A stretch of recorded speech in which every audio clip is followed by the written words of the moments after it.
For 35 years, the disappearance of young biologist Dr. Anya Sharma in the remote African savanna of 1988 has been an enduring mystery, a whispered legend among local tribes and the few researchers who dared venture near the forgotten research outpost.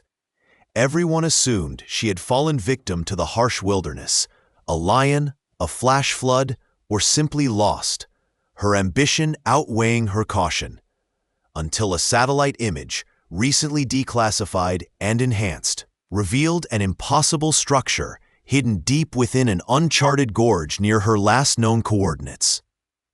This wasn't a simple vanishing. The image hints at something ancient, something that waited for her, and promises to unveil a truth far more terrifying than anyone ever imagined.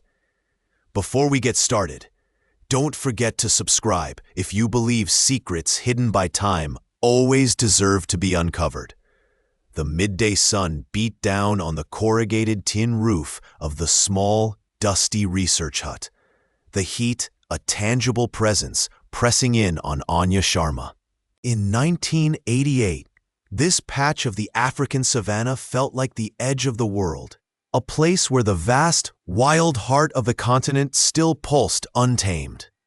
Just 26, with a head full of theories and a heart overflowing with reverence for the natural world, she had dreamed of this moment her entire life, studying the complex predator-prey dynamics of this unique ecosystem, understanding the intricate dance of life and death played out under the boundless sky. The isolation was profound, a heavy cloak in the shimmering heat haze, but it was also a sanctuary. Here, away from the noise of civilization, she felt a deep, resonant connection to the land, to the ancient rhythm of the acacia trees silhouetted against the horizon, and the distant rumble of thunder promising relief that never quite came. Every morning, she woke to the raw symphony of the bush, the chirping insects, the lowing of distant cattle, the spine-tingling call of a hyena, each sound a note in a melody she longed to decipher. Her motivations were pure, to contribute something meaningful, to protect this fragile beauty, to understand life at its most fundamental. Was I naive? She wondered, watching a pair of circling vultures high above, their shadows gliding silently over the scorched earth. A pang of loneliness, sharp and unexpected, pierced through the wonder. She missed familiar faces, casual conversation, the comfort of knowing others were near. But the thrill of discovery, the sheer potential of what lay hidden in the rustling grasses or beneath the cracked soil, pulled her forward with an irresistible force. It was a feeling that overshadowed the fear, a burning curiosity that felt less like a choice and more like a destiny. As the sun began its slow descent, painting the sky in hues of orange and violet, casting long, distorted shadows that seemed to twist into unfamiliar shapes on the periphery of her vision, a different sound reached her, low, rhythmic, unlike anything she had heard before in the wild. Shock warning. This story contains descriptions of unsettling events and potentially disturbing themes. Viewer discretion is advised.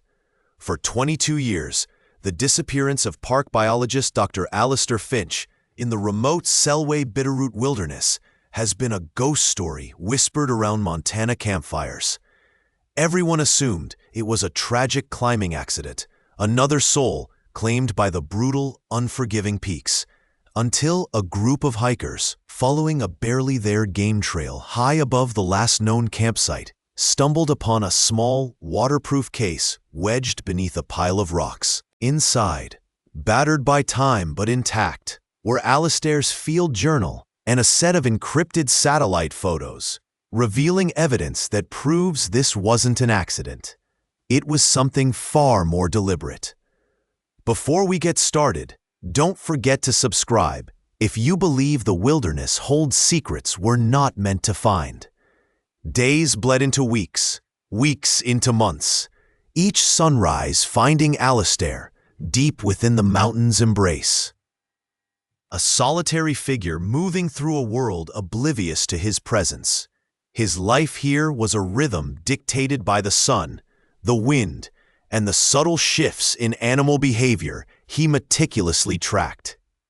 Each day began with the bone-deep ache of cold mountain air filling his lungs during the pre-dawn climb to a high observation point, backpack heavy with gear and the sparse rations that constituted his existence. The physical demand was immense. Miles hiked over treacherous, uneven terrain, steep ascents that left muscles trembling, nights spent curled against rock faces under an indifferent sky. Yet the physical strain was secondary to the mental focus required. He spent hours utterly still, observing the silent ballet of nature, distinguishing the flutter of a wren's wing from the rustle of a predator, recording data with a hand often numb from the chill. His interaction with the outside world was negligible. The few scattered cabins he passed remained silent, their occupants invisible, and he preferred it that way, the silence a necessary filter for the constant stream of sensory input his research demanded. How many sunsets had he watched from this very ledge, each one a breathtaking, lonely masterpiece? A specific memory surfaced, finding a single vibrant blue forget-me-not pushing through cracked shale at 10,000 feet, a defiant splash of color against the gray austerity. He knelt, tracing its delicate petals, a lump forming in his throat and its impossible beauty and resilience, a stark contrast to the chilling isolation he often felt. It was a moment of profound connection, yet it amplified the vast, echoing emptiness around him. Beyond the expected dangers of bears or rock falls, a different kind of unease sometimes settled over him. It was the feeling of being watched when nothing was there, the unnatural silence that occasionally fell over the usually bustling forest, the strange geometric patterns he sometimes found scratched into ancient trees, signs that felt wrong, out of place, hinting at something beyond the natural world he understood. He tried to dismiss them as animal claw marks or pareidolia, but they lingered in the back of his mind, a subtle, gnawing dread. The mountain held its secrets, he knew. But perhaps some were not geological or biological, but something else entirely. Something that had begun to leave its mark, not just on the trees, but perhaps even on him. He packed his worn notebook, the strange symbols he'd sketched from the last encounter tucked away, his hands slightly trembling, and started the long descent back to camp, the shadows lengthening ominously behind him. The biting wind whipped past Dr. Elias Thorne's exposed skin, carrying the sharp scent of pine and the damp earth of the high plateau. He pulled his collar tighter, the thin fabric offering little defense against the sudden drop in temperature. He had pushed deeper than planned, drawn by the promise of rare flora thriving at the very edge of the tree line, a place few others dared to tread. Sunlight, previously warm on his back, now seemed strained, filtering through clouds that had gathered with unnerving speed.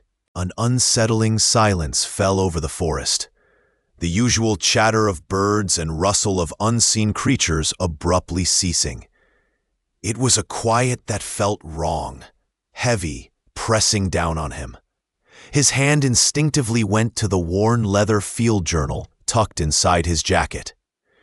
Just the weather turning, he tried to tell himself, but a knot of unease tightened in his gut. Then came the sound, not a roar, but a deep, resonant hum that seemed to vibrate through the very ground beneath his boots. It wasn't mechanical, wasn't natural. It was something ancient, something immense. He froze, every muscle coiled. The air grew colder still, stealing the breath from his lungs. Looking up, he saw the trees at the plateau's lip bending inward, not swayed by wind, but pulled by an unseen force, emanating from the dense fog that was now rolling in with impossible speed. A primal fear, sharp and unreasoning, seized him, screaming at him to turn back, to run from this place that felt suddenly, profoundly wrong. But beneath the terror, a flicker of desperate curiosity ignited. What was this? What force could command the very air, the earth? His scientific mind warred with instinctual panic. He swallowed hard, the metallic taste of fear on his tongue. This was no mere weather front. This was an event. And against his better judgment, against the frantic pounding of his heart, he felt a pull towards the encroaching mist, a terrible determination to witness whatever phenomenon lay hidden within its chilling embrace. He took one tentative step forward, leaving the relative safety of the known world behind. The hum of the satellite dishes outside the makeshift communication hub was a constant drone, a sound usually comforting in its promise of connection. Inside, the air grew thick with the unacknowledged minutes, stretching into an overdue hour. Biologist Dr. Anya Sharma was supposed to check in an hour ago. Not unusual, not yet. Sometimes the terrain interfered. Sometimes she was simply absorbed in a particularly fascinating sample. They told themselves this, the three of them huddled around the flickering monitor, showing only static on the last known camera feed. The radio receiver, silent save for faint atmospheric crackle. Mark, the team lead, kept glancing at the wall clock, then at the comms tech, Lena, who meticulously rechecked every connection, her fingers trembling slightly as she adjusted a dial already set correctly. David sat apart, chewing his lip, his gaze fixed on the blank screen, perhaps seeing not the static, but the last fleeting image of Anya's determined face, bright with anticipation as she headed towards the anomaly site that morning. Just a little longer, Mark thought, sweat prickling his neck despite the cool mountain air seeping in. Any minute now. But the silence persisted, heavy and unnatural, a palpable weight settling in the room. Lena finally turned, her eyes wide, a knot forming low in Mark's stomach. "Still nothing," she whispered, the words hanging like ice. Mark grabbed the handheld radio, thumbing the transmit button. "Anya, this is base. Do you read? Anya, confirm status. Over." Only static answered. He tried again, voice tighter this time, a desperate edge creeping in. "Anya, respond. Is everything all right?" "Over." The static seemed louder now, mocking them with its emptiness. The dawning realization hit them like a physical blow. Something was wrong. Horribly wrong. David stood abruptly, knocking a chair over with a loud clatter that echoed the sudden, sharp fear blooming in his chest. Mark looked at Lena, then at the dead screen, his jaw clenching. The quiet wasn't terrain interference anymore. It was absolute. They had to go find her. The initial shock quickly gave way to a frantic, sprawling effort. Helicopters roared overhead, their rotors chopping at the still air, their searchlights like giant, clumsy fingers sweeping across the dark slopes as dawn broke. Below, search parties fanned out. Police officers, volunteers, and a growing number of worried family members and colleagues, their faces etched with exhaustion and raw fear. But the mountain wasn't just steep. It was a labyrinth of tangled undergrowth, sudden rocky cliffs, hidden by dense pine stands, and deep, shadowed ravines that swallowed light and sound. Every step was a struggle. The ground uneven, the air thick with the scent of damp earth and decaying leaves. They called out names, their voices quickly lost to the rustle of the wind through the trees or the distant sound of another search team. Hope was a fragile thing, easily crushed under the weight of the sheer bigness of it all. The mountain felt indifferent, ancient, hiding its secrets behind a veil of green and stone. How could anyone disappear so completely? One officer thought, wiping sweat from his brow, scanning a patch of woods, identical to the last 100 he'd seen. Hours bled into days. The initial surge of energy waned, replaced by a bone-deep weariness. The vibrant orange search vests seemed to fade against the relentless green. Families huddled at the makeshift command post, their initial hopeful chatter replaced by a quiet, heavy silence. Each negative report from a returning team was a fresh stab, a confirmation that the mountain wasn't giving up its secrets easily. A young woman, a colleague of the missing, sat on a log, staring numbly at her mud-caked boots, remembering a shared lunch, a casual joke just days before. It felt like a lifetime ago. The desperation was a physical ache in the chest of everyone involved, a shared burden that grew heavier with each passing sunrise they didn't return. As the second week began its slow march, the official search efforts began to scale back. Resources were finite, hope dwindling like a guttering candle. The knot of helplessness tightened, turning hope into a bitter, cold despair. The mountain remained silent, vast and unyielding, offering no sign, no trace, just the persistent, chilling mystery of their vanishing. There had to be something, somewhere they missed. The helicopters, once a constant, frantic beating heart above the tree line, grew infrequent, their thrumming fading like a dying pulse until the silence of the woods swallowed them whole. The cluster of official vehicles at the edge of the reserve dwindled daily, red and blue lights replaced by the empty gray of the road. For the biologist's family, huddled in their quiet house, each departure was a fresh stab of dread, a physical manifestation of hope draining away. They watched through the windows, seeing the worn faces of searchers pack equipment, seeing maps folded and tucked into dusty vans, and felt the tightening knot of certainty in their stomachs. Then came the meeting, held not in the woods, but in a sterile, fluorescent-lit room, where officials spoke in hushed, apologetic tones, presenting binders of fruitless logs, charts with no trace, and a final report that offered only questions.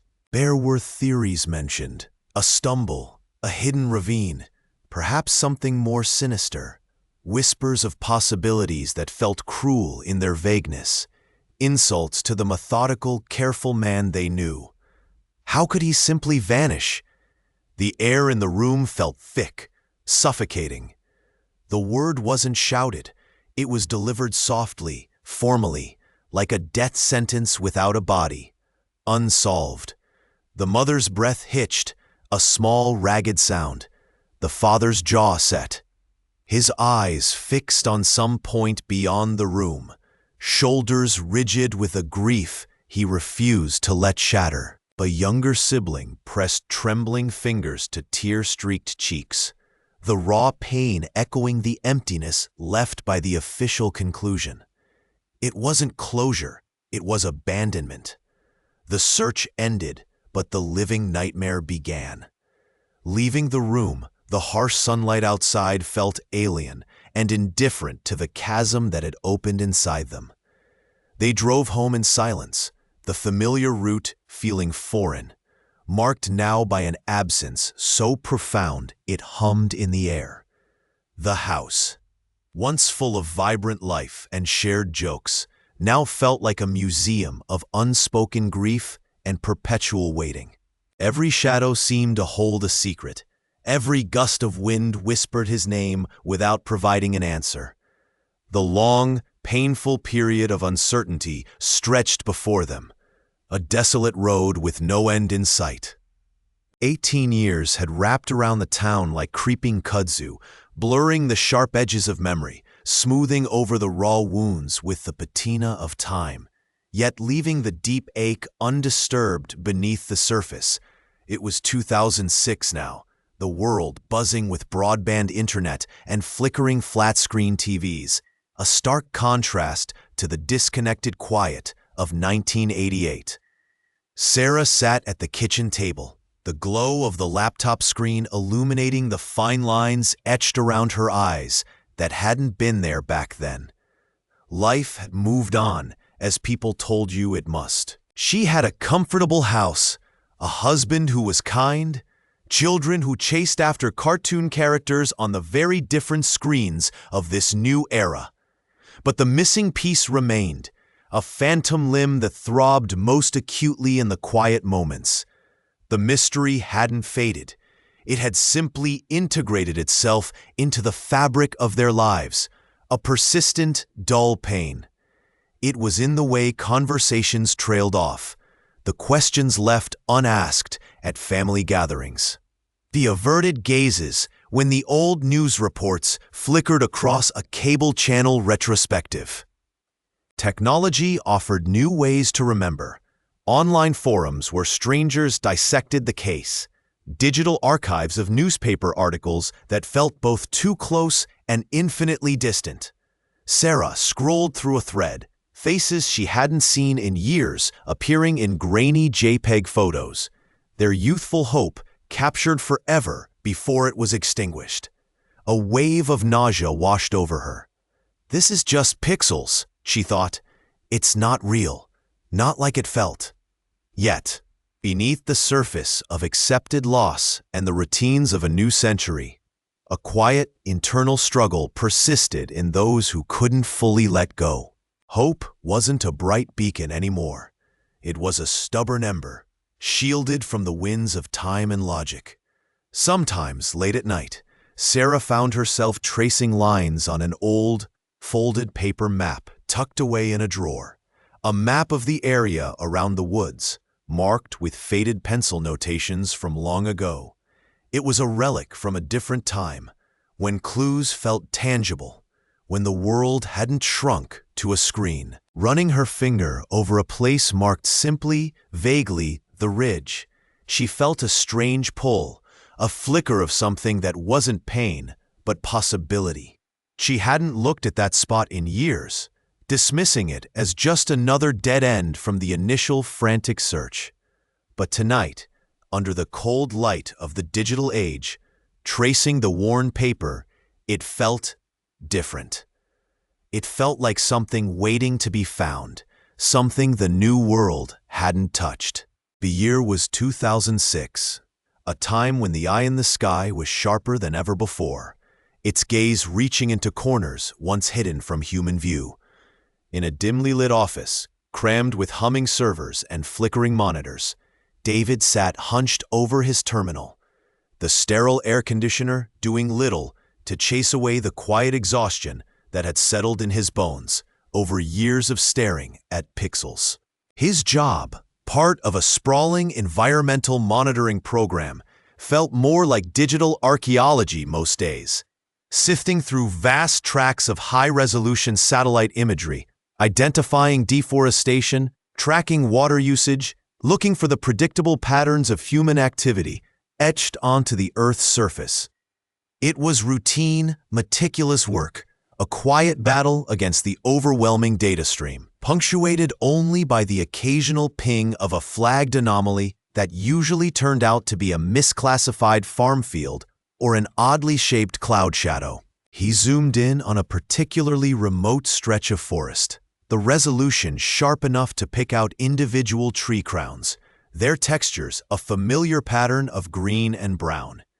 He was looking for signs of illegal logging, a telltale scar on the vibrant canopy.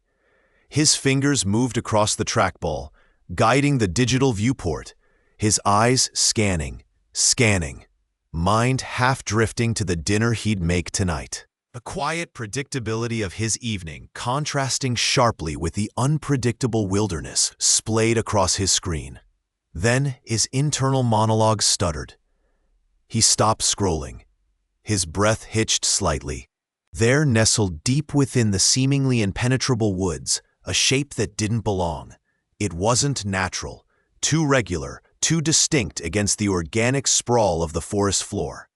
He leaned closer, the screen glowing intensely in the dim room, his reflection a pale ghost superimposed over the image. It looked elongated, metallic perhaps, a strange, unnatural anomaly that didn't fit the expected signatures of logging equipment or natural rock formations. A cold dread, unfamiliar and sharp, pierced through the dull fatigue.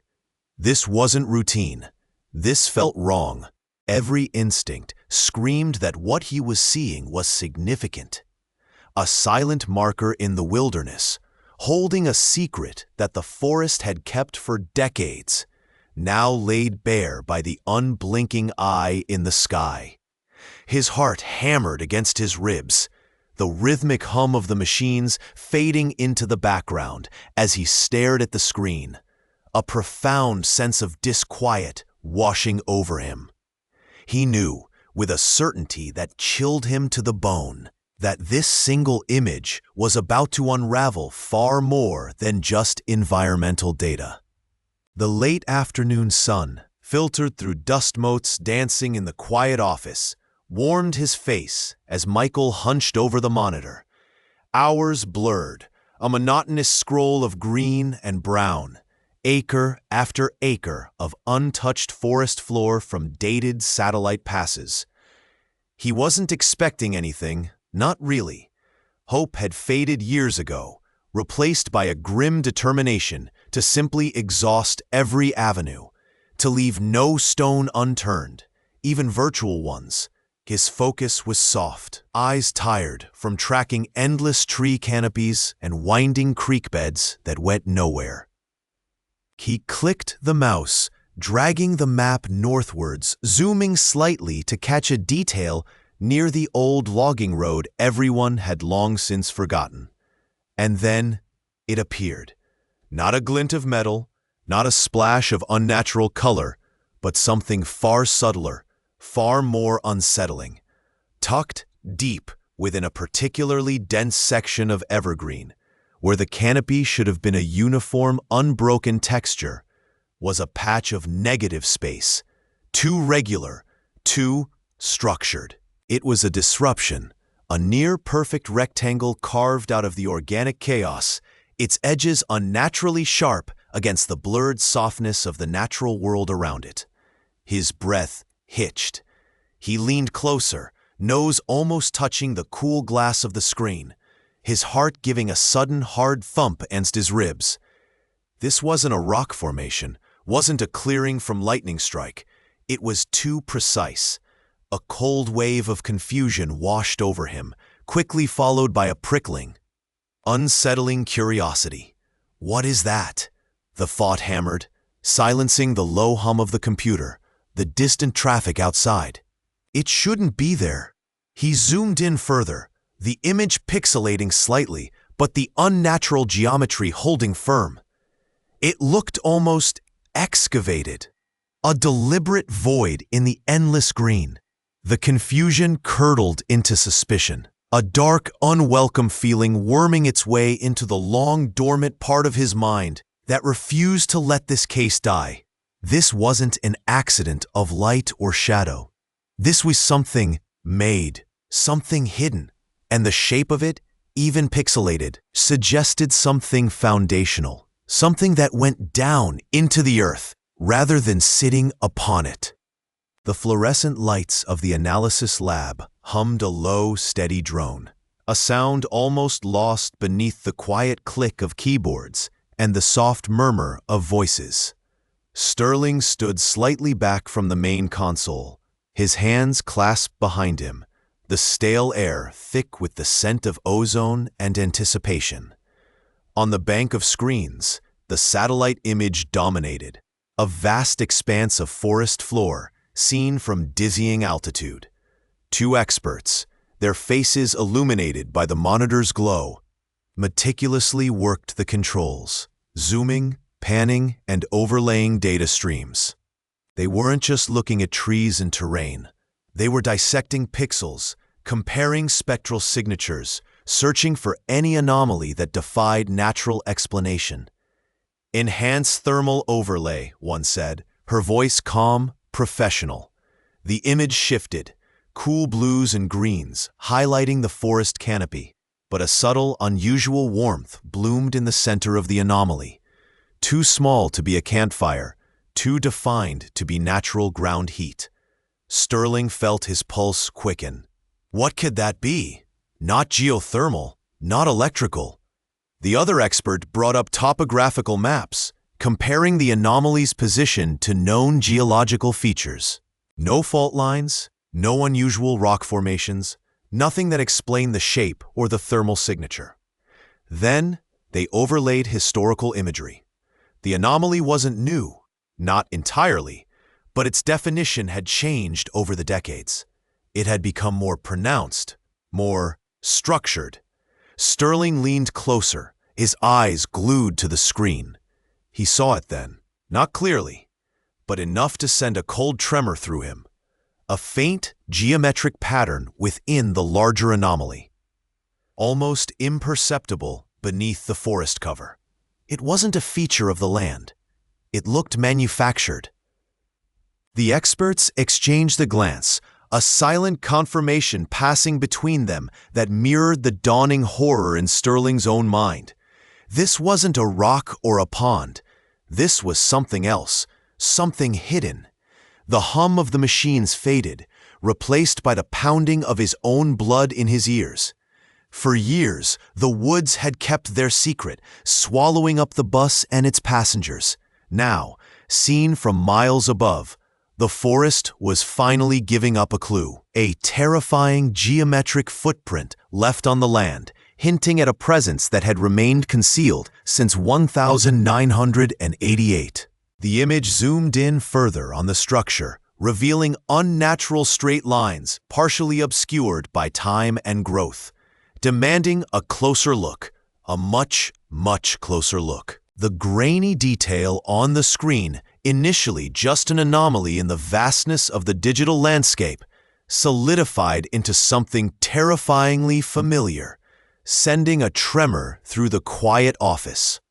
Miles felt the blood drain from his face, a cold wave washing over him, instantly recognizing the subtle, unnatural geometry. It wasn't just a shape. It was a ghost rising from the past, snapping into focus after 18 agonizing years. The missing biologist, Dr. Evelyn Reed. Her case had gone cold, a perpetual ache in the back of his mind, a file relegated to dusty shelves in the department basement, whispered about as one of the unsolvable ones. Could it be? After so long?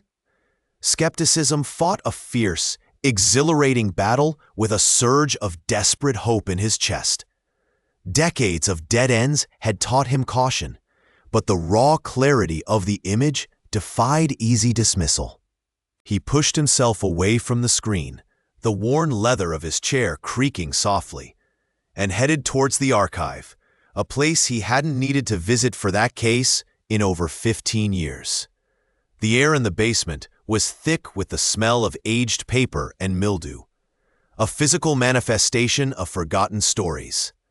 He located the heavy, labeled box, its cardboard brittle with time, the tape holding it shut long since yellowed and cracked. Pulling it free, dust motes danced in the single shaft of weak light filtering from a high window, creating a silent, dramatic tableau around the resurrection of sorrow. Inside, the files were brittle, their pages crackling as he handled them.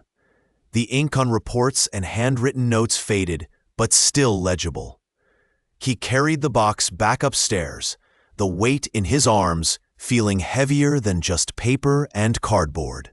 It felt like the cumulative burden of years of unanswered questions. Spreading the contents across his desk, a stark contrast to the glowing screen showing the satellite image, he began the painstaking process of cross-referencing, searching for anything that connected the faint outline on the ground to the last known movements, the witness statements, the geographical surveys done back then. His fingers traced over faded maps, his eyes scanning lists of equipment Evelyn might have carried, notes on the specific area she was researching. Each rustle of paper, each deep breath he took, inhaling the scent of the past, heightened the tension. He found a detailed geological survey map from the time, marked with handwritten annotations about unusual formations in a specific, remote section of the reserve. This was near her last recorded waypoint. He felt a jolt, a sudden intense rush of adrenaline, his heart pounding against his ribs. The shape on the satellite image aligned eerily well with a feature noted on the old map, a place nobody had thought significant at the time. A cold chill, but not of fear, of dawning, terrifying possibility, settled deep in his gut. He knew, with a certainty that bypassed logic, that he had to see this location for himself. The satellite image, a stark, high-resolution betrayal of time and nature, lay spread across the conference table, a sickly green against the sterile white surface. Detective Anya Sharma stared at the anomaly it revealed, a pattern, a shape, stubbornly refusing to be explained away by geological shifts or natural erosion. It was the whisper from the sky that finally gave the cold case detective the leverage she'd needed. For years, the file sat on the shelf, a thick, dusty tombstone for the vanished, a constant ache in the precinct's conscience. Now, looking at that image, the decision was undeniable, sharp and sudden like a cold wind hitting her face. The case was reopened, but the weight of 2 decades settled instantly, heavy and suffocating. Anya knew the truth hidden in that file was buried not just under soil and forgotten forests, but under layers of time itself. Evidence, crucial to the original investigation, had been lost, misplaced, or degraded beyond recognition. The crime scene, if there ever was one, had been scoured by elements and time, its contours blurred, its secrets whispered away by the wind. Witnesses, young back then, now carried the burden of faded memories, stories warped by trauma and the cruel sieve of years. Some had moved away, others had passed on, taking their fragments of truth with them. Anya ran a hand over the grainy printout, her fingers tracing the unnatural lines. It felt like trying to catch smoke. Yet, beneath the daunting realization of the monumental task ahead, a fierce, burning determination ignited within her.